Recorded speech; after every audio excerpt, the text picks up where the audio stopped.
اهلا بكم مرة تانية في برنامجكم ادم في شباب كل يوم، والنهاردة مع حضراتكم بنتكلم عن موضوع ما بين ادم وحواء، الا وهو الندية واثر هذه الندية في العلاقة الزوجية. وانا بكلم ضيفي اللي بسعد دايما بوجوده، فبقول له النهارده هنتكلم عن الندية في العلاقة الزوجية. قال لي ده لو العلاقة كملت، يعني الندية بمعنى أصح تخرب أي علاقة ما بين آدم وحواء. أرحب بضيفي اللي بيشرف النهارده في الاستوديو دكتور شريف أبو فرحة، كاتب ومحاضر في العلاقات الإنسانية. ازيك يا دكتور؟ يا مرحبا. عامل إيه؟ الحمد لله أنت تمام. قلتها لي كده، دي لو كملت. ده لو كملت طبعا. هي الندية تدمر العلاقة الزوجية؟ ده طبيعي. بص هقول لحضرتك على حاجه، احنا عندنا بس مشكله في موضوع العلاقات ده، ان احنا مش فاهمين كويس طبيعه العلاقه. بمعنى حلو، احنا اي مأذون بيجي يعقد ما بين اتنين فبيقول ايه؟ ومن آياته ان خلق لكم من انفسكم ازواجا الى اخر الايه. طب انا هقف عند كلمه آياته. الآية يعني الشيء المبهر المعجز. في كل الشرائع السماوية، إسلام ومسيحية ويهودية، الزواج ده آية كبيرة، حدوتة. ليه بقى آية؟ ليه شيء معجز؟ ليه شيء كبير وغريب؟ أغلب الناس بيردوا بسرعة ويقولوا أصل اتنين طباعهم مختلفة وعايشين مع بعض وبيتوافقوا، والكلام ده مش منطقي. لأن عادي خالص بره بنلاقي اتنين طباعهم مختلفة وعايشين مع بعض ومن غير جواز. الجواز آية في تصوري لسببين اتنين. واحد، العلاقة البشرية الوحيدة اللي ما ينفعش تقوم على الحقوق والواجبات. لو قامت على الحقوق والواجبات ودورنا فيها تنهار. بس بطبيعة الحال لازم لها حقوق وواجبات. الحقوق والواجبات ندور عليها لما يكون في خلل في العلاقة فنسندها. أول ما تتسند وتبدأ الحياة تمشي، انسى بقى موضوع الحقوق والواجبات ده خالص، ما تفكرش فيه. لو فكرت فيه تقع تاني. أمال تقوم على إيه؟ فضل وتغافل. فضل يعني اللي حضرتك تقدر تعمله اعمله. مفيش حاجة اسمها أنا عملت هو لسه. اشمعنى انا اللي اعمل؟ الزام يعني. اللي تقدر تعمله اعمله عشان البيت ده ينجح. تغافل، نطنش لبعض. عملنا الاتنين دولت، جوازنا يستمر. طب الحاجة التانية اللي تخليه آية، العلاقة الوحيدة اللي ما فيهاش كسبان وخسران. يا الاتنين بيكسبوا يا الاتنين بيخسروا. سيبك من حكاية مكسب مادي ولا فلوس ولا شقة ده مش هو ده المكسب من الجواز. يا الاتنين بيكسبوا العلاقة يعيشوا بيها، يا الاتنين بيخسروا العلاقة يعيشوا بيها. لما تيجي تكلمني عن الندية يبقى معناها حقي وحقك. بس خليني في البداية، يعني ايه ندية؟ ايه المقصود بالندية؟ ان انا اكون زيك، ولا الندية لها معنى اخر؟ ما هي دي بقى المشكلة عند كل واحد وهيبقى لها مفهوم. زيك في ايه؟ في الحقوق، في الواجبات، في المجهود، في مين صاحب الرأي، مين اللي يتكلم في ايه.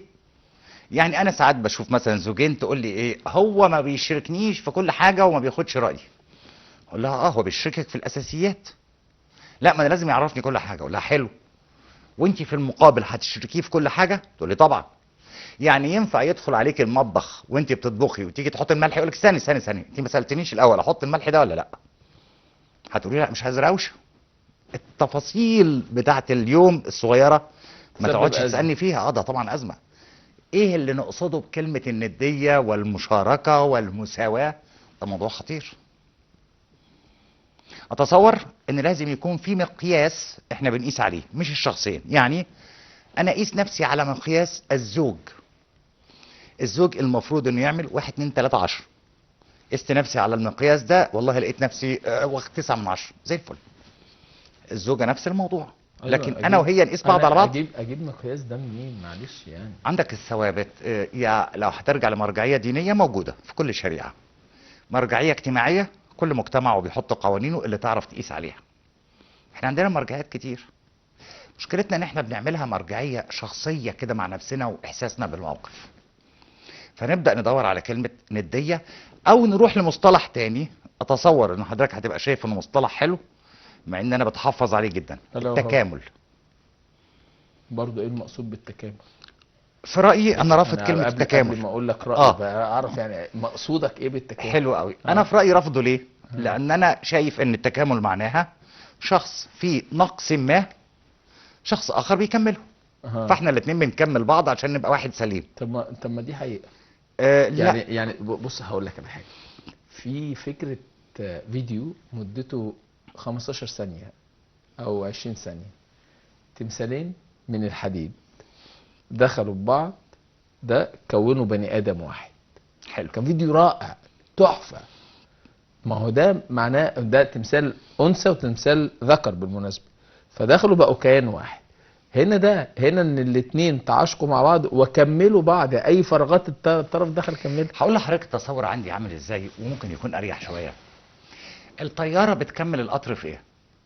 لا، ما بتكملش القطر. مفيش بينهم علاقه؟ هو العلاقة هي وسيلة مواصلات، كل واحد فيهم بيحقق الوسيلة بشكل آخر. شكرا. الرجل والمراه كائنات بشريه، كل كائن فيهم بيحقق المطلوب منه بادواته. ما اقدرش اقول ان الاتنين بيكملوا بعض، لان النساء ما فيهمش نقص الرجاله يكملوه. مش مطلوب منهم مثلا قوة عضلية، فلما تجيلها القوة العضلية بتاعت الرجل دي ما كملتهاش بحاجة، فكملتها يا دكتور، دي اضافت ليها زي الطيارة. كملت استخدمت الطيارة مع القطر. كملتها يا دكتور. يعني حضرتك دلوقتي في حاجة محطوطة فوق تقيلة عايزة اجيبها ومش عارفة، ويجي جوزها هو اللي يروح يجيبها، ده هنا ما حصلش تكميل. يعني احنا لازم نحط الحاجات عالية، ما نجيب سلم يعني يا دكتور. بص يا سماعة، انا هقول لك على قاعدة بقى مهمة قوي عشان أيوة. نريح الناس كلها وخصوصا الرجالة. آه. يا بخت من نام راضي عنه المدام وريحوا نفسكم. بص سيني نفسك. ماشي الحال، ماشي لا الحال. خلينا نتكلم بمنطقية. ها. اصل فكرة التكامل معناها ان في نقص، فدي بتخلي ذهني عمالة تدور على انا كملتها بايه وهي ما ادتنيش ايه. لا، ده هنا ده في أزمة كده، لما حد يفكر كده ده كده أزمة. حلو. يبقى نرجع للفضل، انا بعمل ايه عشان بيتي يستمر وزواجي يستمر، ما اشغلش بالي هي عملت ايه، انا بعمل ايه. ايوه طب ماشي. كل فرد فينا يعمل ده. في ان هم يكملوا بعض، ما هي كده ان كل واحد بيعمل ومش مستني، ده انت بتعمل المفروض عليك، فيحصل تكامل لا شعوري، لا شعوري. طيب هو بص، انا يعني ما بفضلش اروح لديت، لان انا مش عايز احط اي شكل من اشكال سيوف المشاعر على رقبتنا واحنا بنتعامل مع بعض، لان احيانا وجود حالة الحب في النص بتخلي الاتنين يغلطوا ويبقى في جو من الصعبانيات كده في التعامل. وتلاحظ حاجة غريبة جدا، ربنا سبحانه وتعالى بيقول وجعل بينكم ايه، مودة ورحمة، قالش حب. ايوه المودة اعم واشمل. هي يا فندم المودة المودة اكبر في معناها اللغوي اكتر من الحب، جزء من المودة. طيب هي المودة كمعنى لغوي هي التطبيق العملي للحب. الحب ده شعور في قلبك انا ما اعرفوش، انا ايه اللي اعرفه منك؟ تعاملك معايا، مودتك، كيفية اظهارك لهذا الحب. فهنروح لكلمة الفعل. ايه اللي بتعمله كزوج عشان تظهر مشاعرك ناحية البيت ده، الكيان ده؟ وايه اللي بتعمليه كزوجة عشان تظهري مشاعرك ناحية الكيان؟ هل انت شايفاه مكان للتنافس واثبات الذات والندية؟ اوكي كده المعادلة بايظة. مين اللي بيبقى عنده الندية؟ مين اللي بيبقى عنده الفكرة دي اكتر، ادم ولا حواء؟ اللي يشعر بانه محتاج يثبتها. ايوه مين الاكثر اللي عنده انتشارا أكتر؟ عند المرأة للاسف. المرأة بس للأسف هي آه. دي النقطة. ليه بقى؟ طيب انا قبل ليه هقول لحضرتك على كلمه سريعه كده. في كتاب من الكتب العظيمه جدا اللي هو 48 استراتيجيه او قانون للقوه. الاستراتيجيه رقم 1 بتقول ايه فيه؟ اول واحده، لا تشرق ابدا اكثر من السيد. فانا بقول للستات في كلمه منسوبه للرفعي كاتب المصري بيقول وكأن الطبيعه ابت ان تتساوى المراه بالرجل الا حين تخسره، وحينها قد تتفوق عليه، عادي خالص. والعجيب أنها حين تخضع لسيادته تنتقل من المساواة به إلى السيطرة عليه. ندية وهتشرقي وهتثبتي ان انت احسن منه، اوكي انتهت العلاقة. امال اعمل ايه؟ يعني هدي الوضع شوية، ما تسعيش لاثبات الذات. وعلى فكره كل النظريات الاسريه اللي جايه من بره، مش احنا، مش هقول بقى عرب او مسلمين خالص، اجنبيه. الزواج بناء هرمي، يجب ان يكون على قمته الرجل ثم المراه ثم اكبر الابناء وهكذا. اقرا على اي نظريه ارشاد اسري في الدنيا هتلاقيها بنفس التسلسل ده. طب معنى كده ان رقم 2 خالص، انت رقم 1 في مكانك وهو رقم 1 في مكانه، ليه مهام يقوم بيها ربنا اداله ادواتها، ليكي مهام تقومي بيها، ربنا اداكي ادواتها. ما اقدرش الوم السمكه انها ما بتعرفش تقفز، ولا الوم الارنب انه ما بيعرفش يعوم، ولا الوم الست ان في حاجات ما تقدرش تعملها عضليا او طول مثلا، ولا اقدر الوم الراجل ان في حاجات ما بيقدرش يتحملها فترات طويله زي حمل المراه مثلا وتعاملها مع الابناء والولاده. كل واحد فينا يا جماعه عنده المقومات الخاصه بيه. فكره النديه دي فكره لخبطه خالص. احنا عايزين نساوي ما بين حاجتين تماما مختلفين عن بعض. ماشي، هنحل لو في مشكلة الندية دلوقتي تتحل ازاي عشان ندخل بقى بشكل عملي؟ رقم واحد، نعيد مراجعه مفاهيمنا عن الجواز.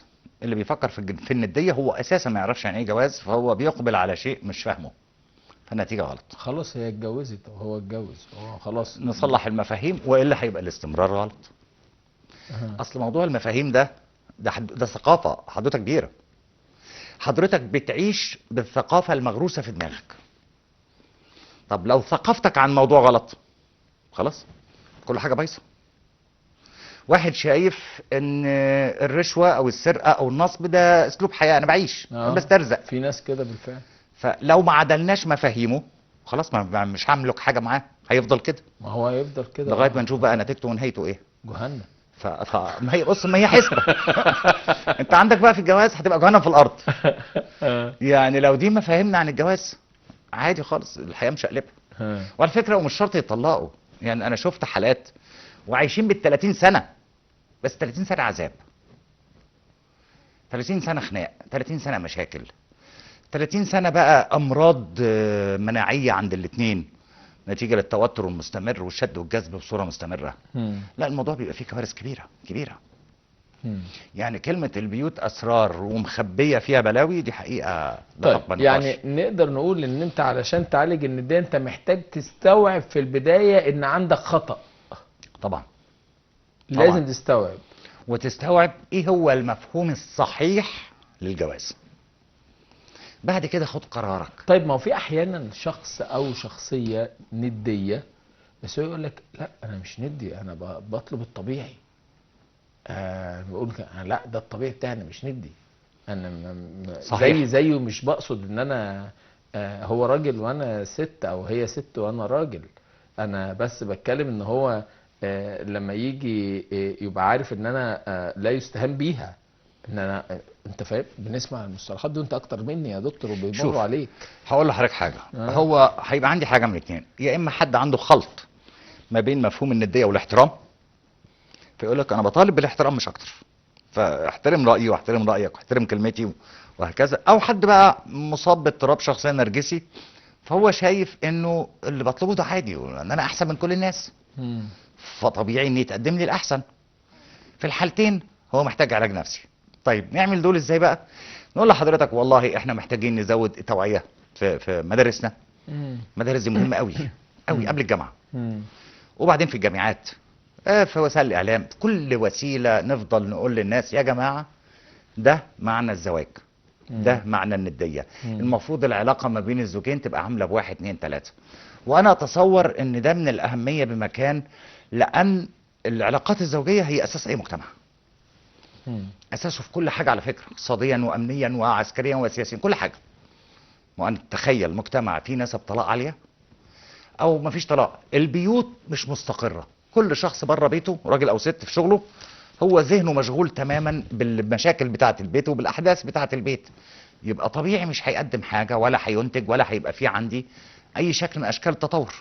الاهتمام بالعلاقات الاسريه ده اتصور انه امن قومي، ده حاجه خطر كده، خط احمر ما ينفعش فيه الهزار. نعيد بناء المفاهيم. كانوا زمان في وقت من الاوقات قالوا يعملوا قانون بتاع ان ما يبقاش فيه كتب كتاب الا بعد ما ياخدوا دوره تدريبيه عن الحياه الاسريه والزواجيه.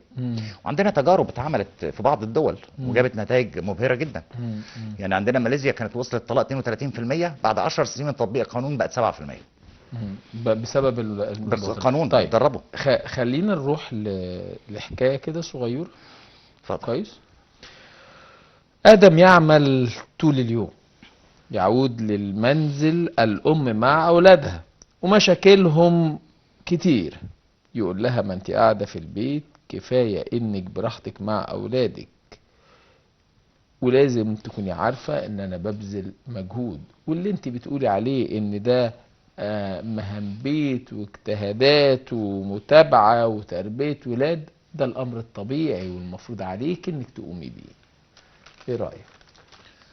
هقول ان دي الرسالة الطرفين فيهم، الطرفين معهم حق. ليه؟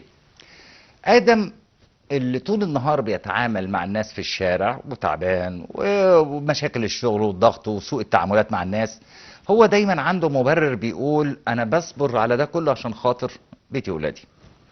فلما بيبقى راجع متخيل ان هم هيستقبلوه استقبال الابطال، وهي طول الليل والنهار في البيت لو ما بتشتغلش فهي قاعده ما بين تنظيف البيت ما بين اعداد الاكل ليه، عشان يجي يشوف اللقطه اللي هو بيشوفها في كام دقيقه ديت. هي خدت وقت كبير في تجهيزها واعدادها، اوكي. عشان يشوف ولاده بالمنظر ده هي تعبت. هو ما شافهاش وهي بتشتغل، وهي ما شافتهوش وهو بيشتغل. ما حدش فيهم شاف معاناه التاني، محدش تاني قدر اللي بيقوم بيه. فما قدرش. وبالتالي هما الاتنين معاهم حق، هما الاتنين محتاجين يشوفوا بعض. ازاي بقى؟ والله بص حضرتك، جبت احنا نقطة حساسة جدا. ما هو يا ما اما هيشوفوا بعض ازاي؟ هقول لك، بس هو في حتة وهي في حتة. النهارده احنا عندنا وسائل التكنولوجيا بقت ميسره الموضوع ده كويس قوي. مش فاضي. يا فندم حضرتك مش فاضي تعمل مكالمه تليفون، بس فاضي تبعت رساله على الواتساب عبر بيها عن الزهق اللي انت فيه دلوقتي. يعني اشيلها هم وهي تتصل بيا تقول لي الولاد فاشيلني هم، وانا مستحتاج هم اكتر من الهم اللي انا بمر بيه. هقول لك ليه. انت شايل همك لوحدك فمش الله. مقدر همها. كده كده انت عندك قدره حد اقصى هتشيل 50 كيلو هم، فانت شايل ال 50 كيلو بتوعك. لما هي تيجي تعرفك هتنزل من عندك 10 15 كيلو هتركنهم على جنب وتاخد منها. بس لما تروح البيت، لا انا بقيت شايف ان هي كمان تعبانه، فانا هدخل بابتسامه وهي تقابلني بابتسامه. الكلاش اللي بيحصل في الاول ده راح، حتى ان الاتنين عارفين يقدروا بعض. طب فكره الحكي المتبادل مهم جدا، ان ادم وحواء يحكوا، لازم. هو يحكي انا مريت وهي تحكي، وان الاتنين يسمعوا بعض، لازم. ده يفرق جدا جدا. احنا بنقول التواصل اهم غلطه او ميزه بيستخدموها مع بعض. لو ما فيش تواصل، طب ما خلاص احنا هنعيش مع بعض ازاي؟ هنعيش مع بعض ليه؟ كل واحد فينا واللي في دماغه. في تواصل وبنحكي، كل شويه بنعرف بعض اكتر، كل شويه بنرتبط ببعض اكتر. هو حضرتك اي حد هجيب سيرته على لساني كتير بطريقه حلوه هحبه. اي حد هجيب سيرته على لساني كتير بطريقه وحشه هكرهه. حضرتك بتتكلم مع زوجتك كتير وكلام حلو وبتحكوا في الحياه وايه اللي حصل و اخره، نرتبط ببعض. ما بنحكيش او دايما نتكلم عن مشاكل وبس اللي هي بتقولها او اللي انا بقولها، فللاسف العلاقه بيننا هتبقى سيئه. نحكي على قد ما نقدر. كلموا طول اليوم. عندكم النهارده 100 وسيله في التواصل الاجتماعي من غير ما نقابل بعض، لغايه ما نقابل بعض بالليل. حتى لو رجعت بالليل، هل فكره ان انا اجي بالليل وكل منهم يحكي للطرف التاني؟ ده لازم، ده لازم. وانا مجهد وهي مجهده. اوكي، حضرتك مجهد النص ساعه دي ومش عايز تقضيها في البيت في الكلام، ثمنها غالي. صح. ثمنها عدد ساعات كبير من الساعات بعدين في محاوله اصلاح العلاقه، او انك تبدا علاقه جديده بقى من الصفر. علاقه؟ انت بتدعو للزواج يا دكتور؟ انت بتدعو للزواج؟ لا انا بخاف من الطلاق، انا بخوف من الطلاق. ما هو لو حضرتك استكترت النص ساعه بتاع الكلام مع زوجتك، حاجه من اتنين: يا هنقضي اضعافهم ساعات في اصلاح العلاقه ما بينكم، يا اما والعياذ بالله العلاقه بتنتهي وكل واحد بقى فيهم يشوف هيبدا علاقه جديده ولا هيعيش حياته راحت. وقد يكون دعوه من حضرتك للزواج التاني. مش انا بختم النام راضي عنه المدام. طب في نهايه اللقاء نقول ايه الختام؟ نقول لهم يا جماعه افهموا معنى الزواج ايه، ومحدش يستكبر على انه يتعلم يعني ايه جواز. دكتور شريف ابو فرحه، كاتب ومحاضر في العلاقات الانسانيه، شرفتني ونورتني، وبسعد دايما بوجودك يا دكتور. شكرا ليك، نورت الدنيا كلها. منورين بيك. في نهايه اللقاء، الحوار والنقاش والتقدير لكل طرف من الثاني بيساهم بشكل كبير جدا في انجاح العلاقه الزوجيه. انتظرونا في حلقات قادمه من برنامجكم ادم في شباب كل يوم.